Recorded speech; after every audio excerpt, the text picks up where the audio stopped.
Welcome to saitechinfo, my dear students.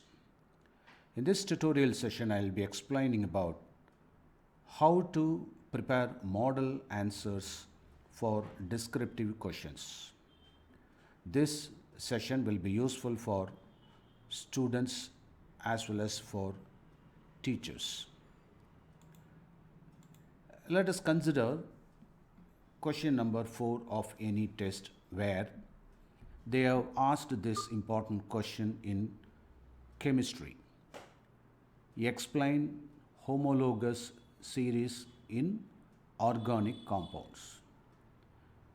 Assume that it has the weightage 3 marks. Now we need to prepare the standard answer for this question. But when you look at any guide or textbook, you can see such type of answers.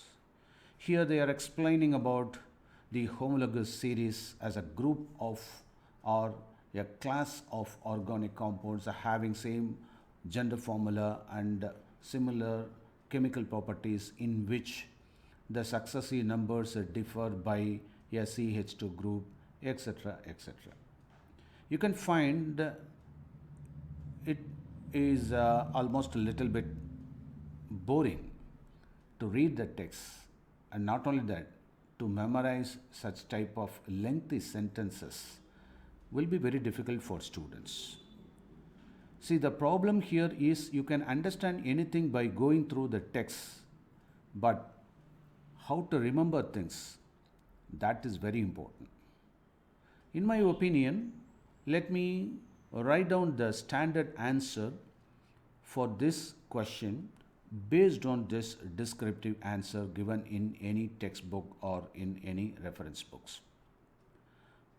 I have just converted these points into small bulleted points, and that too with some point number. Homologous series.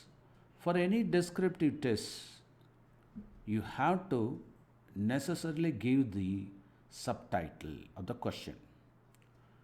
So the question here is explain homologous series in organic compounds.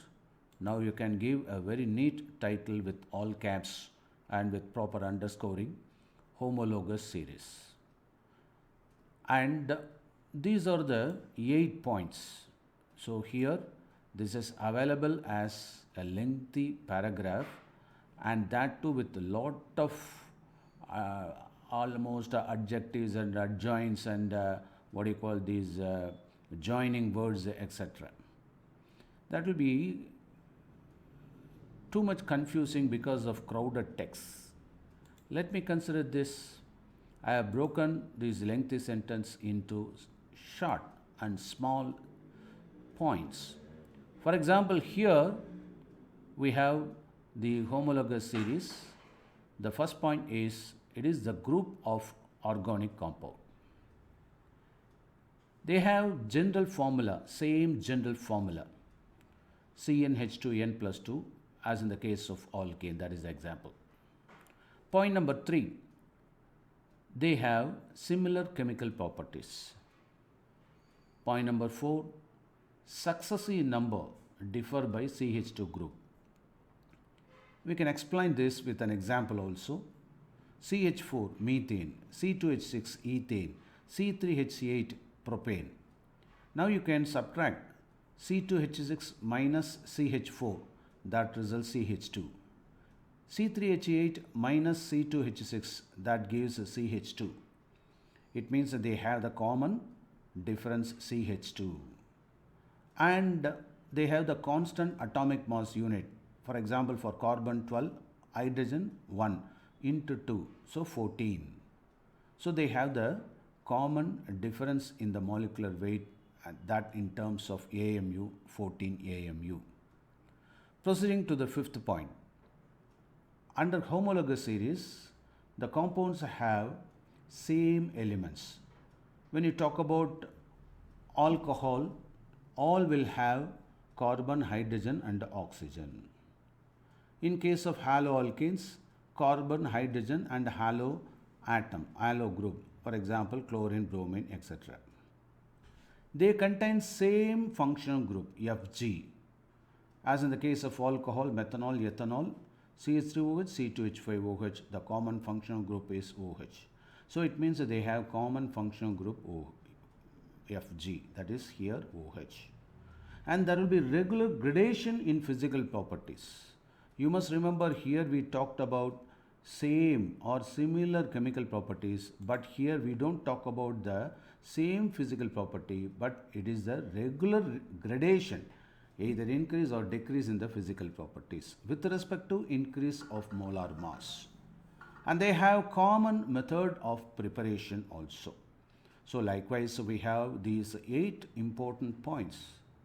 I think that is in fact when you talk about these descriptive answers, you have got these 8 points for this homologous series, and if you are capable of responding all these 8 points, definitely you can be damn sure about scoring centum in any descriptive questions, even in any non-technical subjects like that is social, languages, etc. And in case of descriptive answers in the core subjects or technical subjects like physics, chemistry and biology. I hope you should have enjoyed this lecture, and you have to prepare such type of standard answers and practice well and try to repeat the same and retain in your memory also with all these inputs. Okay, all the best for your forthcoming board examinations. Thank you very much.